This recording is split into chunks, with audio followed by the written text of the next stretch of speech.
Unless otherwise indicated, all the following scripture quotations are taken from the Holy Bible, New Living Translation, with copyright by Tyndale House Foundation, used by permission of Tyndale House Publishers, all rights reserved. Okay, so today we're going to be continuing checking out Joe Rogan's Apology Part 2. So let's get straight into it.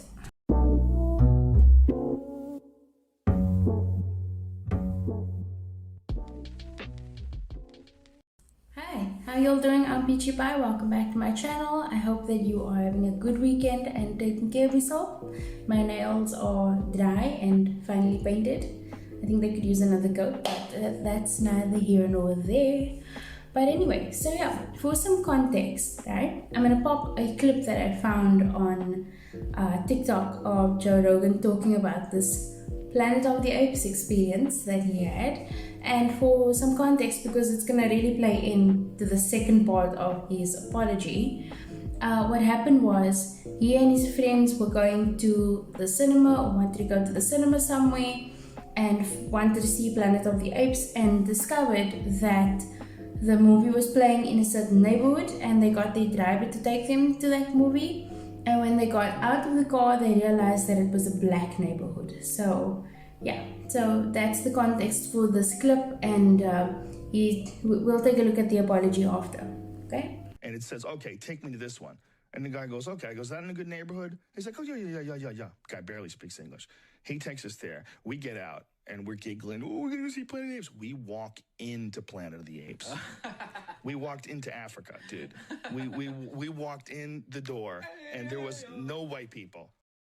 Okay, so I'm sure that you can see why this Planet of the Apes clip is problematic, especially for someone who says, I'm not a racist, I just said something racist or did something racist. But anyway, let's get on with the apology. Hi, we were in Philadelphia, and we went to go see Planet of the Apes. And we didn't know where we were going. We just got dropped off by a cab, and we got dropped off in this all-black neighborhood. And I was trying to make the story entertaining, and I said, we got out, and it was like we were in Africa. Because racism is so entertaining, right? When a couple of light-skinned people, white people, can get together to make fun of people of color, this is so funny. Ha ha ha, really jokey. It's like when people go to other neighborhoods where it's not exclusively people of color, do we be like, yo, we just walked into Inception, like what? No. Why would that be funny? It's dumb. It's like we were in Planet of the Apes. I did not, nor would I ever say that black people are apes, but it sure fucking sounded like that. It sure sounded like that because that was what was implied. You implied that, meaning that you meant to say it in that way, so that you implied it in that way. And that was how it was received by not just you and your friends, but like everybody else. So you meant to say that, and you meant to say it that way. And I immediately afterwards said, that's a racist thing to say. Planet of the Apes wasn't even in Africa. I was just saying there's a lot of black people there. Yeah, you said there were a lot of black people there who you referred to as apes. You said that was a racist thing to say because you knew it was a racist thing to say. That's just the basis of it. It's a racist thing to say, and that just shows you that you have the mentality of a racist. If it looks like a duck, quacks like a duck, and walks like a duck, Joe. But then I went on to talk about what a positive experience it was and how much fun it was to go to see this movie in a black neighborhood. Yeah, sure. You had a lot of fun in the Planet of the Apes. Glad that you had this kind of experience. Dude, come on. You can't like brush the racist thing off that you said by being like, oh, but it was a great experience being a racist in a group of people of color or in a black neighborhood. Why would going to the movies in a black neighborhood be any different than going to the movies in any other neighborhood? You're going to the movies. You're not there to suss out the people. This is what makes you racist. It's this ideology that it has to somehow be different. That maybe it's a fearful experience, or maybe it's, oh wow, it's so great to be in a black neighborhood. Why? It's normal, like everywhere else. It's not strange or weird or new. It's like, I don't understand this kind of mentality. the vibes that I'm getting from this is like why people sometimes be like they are like Charles Darwin, who've discovered a new species and are now like, oh, it's amazing. This group of people actually don't look like apes. They actually don't walk like apes. They don't beat on their chest and go, oh, that's crazy. And that's only because of the color of their skin that's different. I don't understand. What is the point of this mentality if it's not just to inherently be racist? It doesn't matter if you enjoyed yourself in the environment or the neighborhood afterwards. You just did something racist. You brushed it off as a misunderstanding, something taken completely out of context. Although I have no idea how you could call someone something so heinous and it would be put into a different context and be okay. It's like when women sometimes call men or say men, all men are dogs, right? Some women say this. There's no context in which that is okay. There's not one single context in which that would be, oh, okay, yeah, it makes sense that men are dogs. No! That's just sexism. That's just racism, dude. There's no excuse for that. It wasn't a racist story, but it sounded terrible. And like I said, you can have clunky stories about anything, but not about race. It wasn't a racist story. Then why did you make it about race? Why did you make it about race if it wasn't a racist story? And so I deleted that whole podcast, but obviously somebody made a clip out of it and taken out of context. It looks terrible, but it looks terrible even in context. Yeah, it looks terrible everywhere because it is terrible everywhere. There's, like I said, no context in which this is going to be a positive experience for anyone, not even for someone who is racist, right? I'm glad that he said that he took it down because he realized that it was racist, but he didn't apologize for it. Why do people have to do something wrong and then be provoked by others into apologizing for it? You took it down because you realized it was wrong. So apologize because you know it's wrong. You don't have to wait for someone to pressure you into that apology. Just do it because that would be the right thing to do. It's a fucking idiotic thing to say, and I was just trying to be entertaining. I certainly wasn't trying to be racist. You were just trying to be entertaining. You weren't trying to be racist. While you didn't succeed at the one, but you succeeded at the other. You were not entertaining, but you were racist. And I certainly would never want to offend someone. You never want to offend someone. Isn't that like the whole point of your podcast? Saying a whole bunch of stupid crap that contradicts science and contradicts basic decency towards other people for freedom of expression? Isn't that the whole point of the Joe Rogan experience? For entertainment with something as stupid as racism. My hope is that, look, I can't go back in time and change what I've said. I wish I could. Obviously, that's not possible. But I do hope that this can be a teachable moment for anybody that doesn't realize how offensive that word can be coming out of a white person's mouth.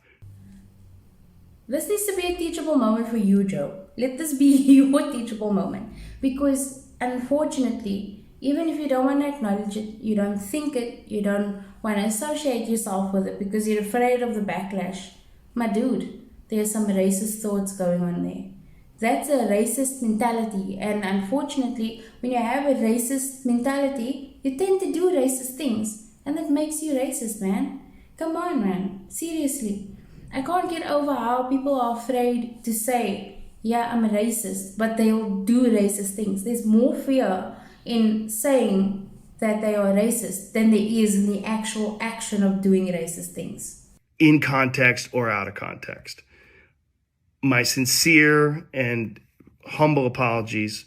I wish there was more that I could say, but all of this is just me talking from the bottom of my heart. It makes me sick watching that video, but hopefully at least some of you will accept this and understand where I'm coming from. My apologies and much love. My sincere, deepest apologies and much love. Okay, so that was Joe Rogan's apology video. Was it a deeply sincere apology? Yeah, I think so. I think that he's genuinely sincere in being sorry for the things that he did and he said. Do I think that he's actually racist? Yeah, I do. I do. I definitely do. Like I said, looks like a duck, quacks like a duck, walks like a duck. He's a freaking duck, man. Come on. And I don't think I'll ever get over how people are more comfortable with being racist than with actually calling themselves racist. But I think that in any situation, when you've done something wrong, you can't say it was a wrong action, but I'm not wrong, because that's not a genuine way to go about things. And I do see him, from in accordance with his apology video, I do see him striving to be better and to take that accountability. But I just don't think that he's hitting the nail on the head. And I think that because of that, he's got this risk now of being racist in the future, because he's actually not changed anything significantly much. He's not improved the thought patterns behind why it was okay to make racist jokes. He's not showing that. And of course, there'll be no way to know unless we just watch his podcast and somebody's out there looking out for racist details. But when it comes to us as people, we need to acknowledge, what does racism look like? Do racist words and thoughts or actions make us racist? And why are we so afraid with being called racist, more so than actually doing racist things to other people? And I think that that's a serious problem. Do I think that he's aware of his racism? Yeah, I do. I really do. The whole positive for me that comes out of this whole experience of Joe Rogan sort of partially owning up to the things that he did is that if he one day gets to the conclusion in his mind that he's racist, not that the things he did was racist, but that he's racist, what happens is this powerful shift in the mentality of, oh crap, that's wrong. This is the wrong thing to do. It's the wrong way to treat people. It's the wrong way to interact with people. And it's not appropriate that I did these things or am doing these things. Then you'll see a huge shift in his personality. Maybe he'll do this privately and not publicly, but also what it shows the world, what it shows everyone is that racism is not permanent. It's not permanent. You don't become a racist and that's who you are for the rest of your life. You can be racist now, but be a reformed racist later on, right? And I think that there's a lot more power in being a reformed racist, because you can help change the world and how people see the world for people who are racist now and don't understand that what they're doing is wrong, because they're providing context and they're providing reasons and they're providing legitimate arguments or excuses for their racism. And I think that that's why we're not getting to the root of racism in society, because everybody's like, I did a racist thing, but I'm not really racist. And it's actually really scary and very sad, in my opinion. But anyway, those are just my thoughts. What did you think of Joe Rogan's apology video and of his thoughts? Do you think he's really racist? Do you think that he's the reformed or reforming racist? And do you think that racism reform is possible? I would really love to hear your thoughts, so just pop them in the comments if you're interested in sharing them. And stay tuned for your scripture of the day. Your scripture passage of the day comes from Isaiah 29 verse 13 to 14 and says, "And so the Lord says, these people say they are mine. They honor me with their lips, but their hearts are far from me. And their worship of me is nothing but man-made rules learned by rote. Because of this, I will once again astound these hypocrites with amazing wonders. The wisdom of the wise will pass away, and the intelligence of the intelligent will disappear." Well, that's it from me. I hope that you have had a pleasant experience on this video. I hope that if you've been a victim of racism, that you feel legitimized when people talk about racism and understand what racism looks like. And I hope that we can all heal as a society, because I feel like society should be a place where all of us can feel safe. Even if you're an abuser or if you're a racist, I feel like you should be able to feel safe in a society that acknowledges that what you are doing is wrong and gives you the opportunity to change without cancelling your whole ass life. But anyway, those are just, like I said, my thoughts. Thank you for being here, and I hope that you enjoy the rest of your day. Peace. 그대 잠깐 눈을 붙일 때 나는 마음에 물을 붙여요. 비밀의 나만의 초콜릿. 그대 차가운 몸을 녹일 때 나는 초콜릿